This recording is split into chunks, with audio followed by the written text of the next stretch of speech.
E aí, galera do Tendência, aula de Biologia com a professora Ana Lia para o segundo ano. E o conteúdo, classe dos anfíbios, aula 3, a gente vai estudar nesse vídeo aqui a reprodução dos anfíbios e assim terminar com essa classe, que é bem rapidinha, bem prática, porque são animais que estão aí no nosso meio. Quem nunca viu um sapinho, quem nunca se assustou com um, né? E aí, meus amores, é muito engraçado assim que os anfíbios eles causam ou um amor ou um asco na pessoa. Raramente a pessoa é indiferente a um sapo, ou adora ou detesta. Então, meus amores, o que a gente tem que saber? Reprodução. Para essa aula de reprodução, se a gente tivesse uns quadros lindos, eu desenharia para ti. Então, eu tenho um quadro para fazer esse desenho maravilhoso que é o Mostrando a Minha Luz. E eu vou fazer o desenho e contar a história famosa que eu já devo ter contado até para vocês do primeiro ano, porque são histórias que eu me repito até quando eu não tô falando do conteúdo. Olha só, aqui atrás eu tenho o desenho de uma rã. Eu consigo ver que é uma rã porque as coxas estão bem mais desenvolvidas e as patinhas estão aí em formato de nadadeira. Só que lembra, rã, sapo, perereca, todos vão voltar para a água para reproduzir, ok? E aí o que acontece? Quando eu tava lá na faculdade, falei pra vocês que a minha professora, o único animal que a biologia, quando eu fiz, estudou vivo ali, foi uma rã. E era uma aula de fisiologia. E aí a professora foi lá, comprou as rãs nesse local que vende para o consumo humano. Comprou 2, 3 rãs, as rãs touros, né, que é uma espécie que é criada para o consumo humano.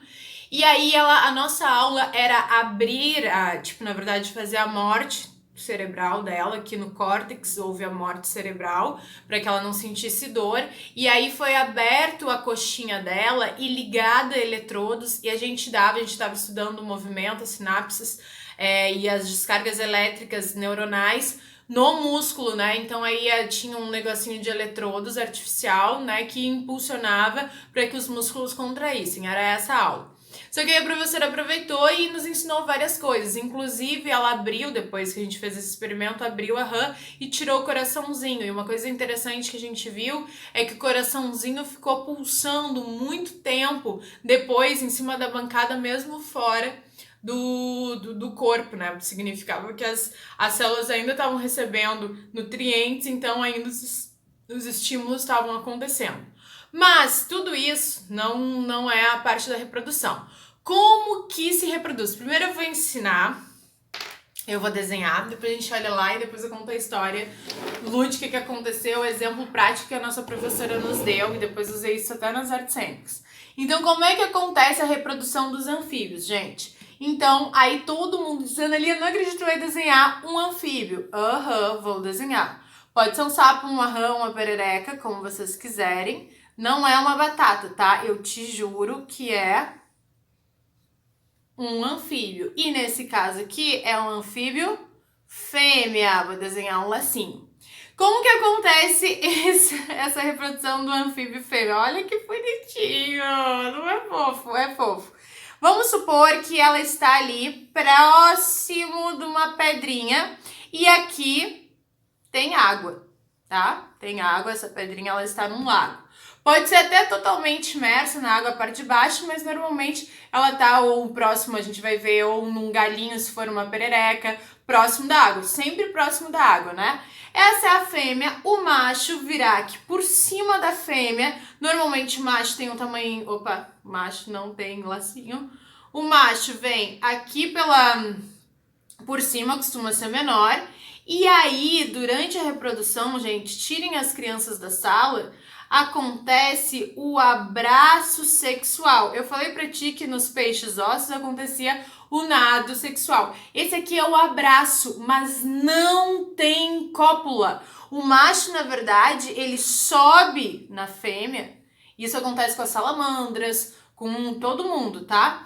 E todos os anfíbios. O macho sobe na fêmea e começa a estimular a fêmea com esse abraço sexual. No momento que ele estimula, o que vai acontecer? Ele acaba produzindo espermatozoides e sendo liberados, e ela acaba liberando óvulos. E então acontece a fecundação cruzada, espermatozoide mais óvulos, porém externa, não é cópula, ele não tem pênis, mas tem esse abraço sexual. E o que a nossa professora Ana, ela fez? Chamava Ana Paula, né? Até hoje falo com ela e tal. As professoras Anas de biologia são maravilhosas. Aí o que acontece, galera? A professora pegou e disse, ó, como que eu descubro se eles não têm pênis, não têm um órgão reprodutor diferente, se é macho ou fêmea? Aí ela disse assim, tu nunca vai fazer isso, tá, galera? Porque a gente não pode tocar nos animais, os animais têm vida livre, a gente não tem que ficar entrando em contato. Mas como era ali uma experiência didática pedagógica, ela disse, como que se descobre se é macho ou fêmea? Ela pegou a rã, assim, que era um bicho gigante, né, que se ela segurava aqui, tava a rã, né? E aí tu pega os dedinhos e tu faz um carinho na barriga da rã, tipo aqui no peito. Ou do sapo, ou da perereca. E aí como é que tu descobre se ele é macho ou se ele é fêmea? Ela disse assim, ó, você faz um carinho aqui assim. Se aí quando você fizer o carinho, ela fizer com as patinhas assim, ó. Fizeram um gif de mim agora, assim, ó. Significa que ela é um macho. Por quê? Porque ela acha que a fêmea tá aqui embaixo e ela aperta e faz assim, ó. Fazendo massagem. Se tu faz isso e ela fica assim, ó. É a fêmea. Por quê? A fêmea acha que o macho tá em cima e ela fica assim. E se o macho tu faz carinho, estimula e ele faz assim, ele acha que tá na hora da cópula. Quando ela fez isso, inclusive, ó, gente, esse daqui, ó, tô fazendo carinho e ele tava fazendo assim, ele tava vivo ainda, né? Obviamente que era as coisas que eu tava vivo. Quando ele tava fazendo assim, ela disse, ó, e esse líquido que tá escorrendo aqui no meu braço é o sêmen. Ai, que nozinho!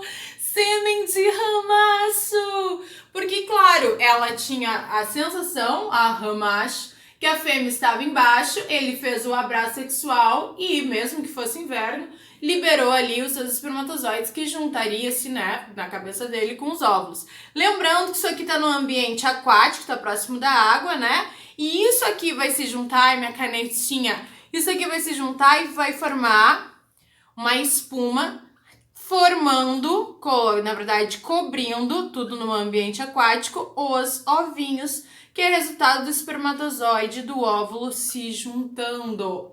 E eles, lembrem-se que estão no ambiente aquático. E esses ovos no ambiente aquático, após alguns dias, vão se transformar na larva dos anfíbios. Como se chama a larva dos anfíbios, Analia?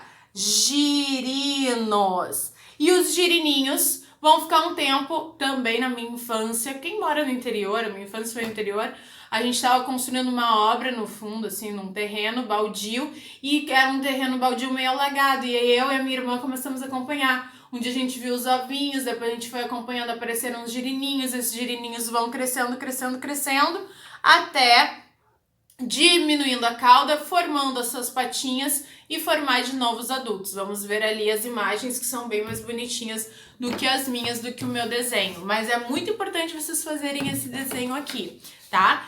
E uma coisa que daí eu tava contando, que aconteceu isso na faculdade, já contei pra vocês, né? Se não contei, eu vou contar agora. Aí eu tava na época das artes cênicas, e aí tinha que fazer uma performance lá e umas colegas minhas, simplesmente, era uma performance, enfim, uma performance é uma coisa que é meio realidade, meio atuação, enfim, elas resolveram durante a performance, era uma apresentação, tava lá como público, e compraram essas rastouros e elas iam começar a jogar tinta acrílica nelas para fazer uma performance. Cara, eu e uma colega minha paramos tudo, gritamos, falamos que era maus tratos. Por quê? Porque eu sabia que aqueles anfíbios, eles têm respiração cutânea. Tu colocar uma coisa sintética acrílica, elas iam morrer com tortura, né?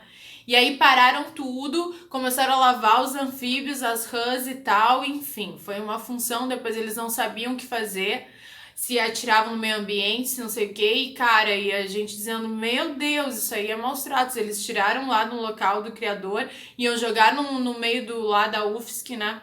E foi uma função. Aí eu, como protesto, eu fiz a minha performance depois, dando uma aula sobre anfíbios, aí eu fiz toda essa interpretação, aí eu peguei um balde, fingi que tinha uns sapos ali dentro, e no final da performance eu fingi que eu ia tirar os sapos, mas para mostrar que no teatro a gente não precisa ter um animal real, né? A gente não pode fazer isso com os animais. Mas, enfim, olha aqui, ó, falando aqui desses animais, olha só. Ah, outra história de anfíbio, eu tenho muitas histórias de anfíbios. Uma vez cheguei na casa de um colega meu também da biologia, ele tinha um aquário, quando eu vi um bicho deste tamanho, com uma cauda nadando, umas coisas meio estranhas assim. Eu falei, que é isso? Isso é um peixe? Isso é um... Ele disse, Ana, ali é um girino. Só que, claro, era um girino de rã. Então, se a rã adulta vai ser desse tamanho, o girino dela, num determinado momento, também é super grande. A gente pensa que o girininho é pequeno, ele vai ser no início pequeno, mas depois ele vai crescer proporcionalmente ao animal que vai se transformar. Ó, aqui tá acontecendo o abraço sexual. Observem que nesse abraço sexual um macho menor que a fêmea.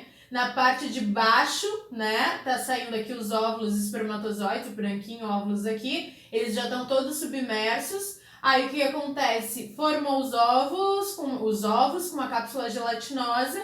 Às vezes eles criam essa espuma, que eu digo com os vários ovos. E aí vai se desenvolvendo o embrião, ali tá dizendo até os dias, 6 dias, de 2 meses e meio. Ali, ó, já estão girininhos. Depois, ali, ó, com 2 meses e meio já vai aparecendo as patinhas, a caudinha vai diminuindo. Em 3 meses sofre a metamorfose completa, né? E aí um sapo adulto pode chegar até 3 anos ou mais, dependendo da espécie, tá? Eu acredito que isso aqui é uma rã, mas ele tá querendo dizer ali na foto que é um sapo, ok? Por isso é muito difícil, às vezes, reconhecer as diferenças entre sapo e rã, assim, a olho nu. E aí, gente, para terminar a reprodução, a gente viu aqui no fundo branco que a gente tinha visto lá no fundo preto que também tem a ordem Urodela, que são as salamandras. Amores, a salamandra, o Geraldo deve ter ensinado para vocês, elas possuem um tipo especial de reprodução. Qual que é? Primeiro eu vou falar, depois eu mostro as imagens. A salamandra, ela também vai ter uma espécie de girino. O nome da larva da salamandra é a axolote, um bichinho tri bonitinho, tem até um Pokémon que é baseado na axolote. Ela é um bichinho lindo, só que ela é larva. Só que mesmo que ela seja larva e que vai se transformar numa salamandra adulta, essa axolote é capaz de se encontrar com outra larva e reproduzir. Ou seja, como se um girino encontrasse um girino e tivesse filhotinhos antes de chegar na fase adulta.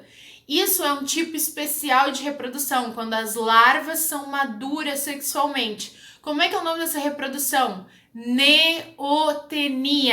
Então, a axolote, que é a larva da salamandra, consegue ser madura sexualmente e ela consegue acasalar com outra larva e gerar filhotes que vão ser axolotes e vão chegar à fase adulta de salamandra. E depois da reprodução, a axolote vai se transformar em salamandra também. Então, querem ver fotinhos disso? Opa! Aqui está, olha só.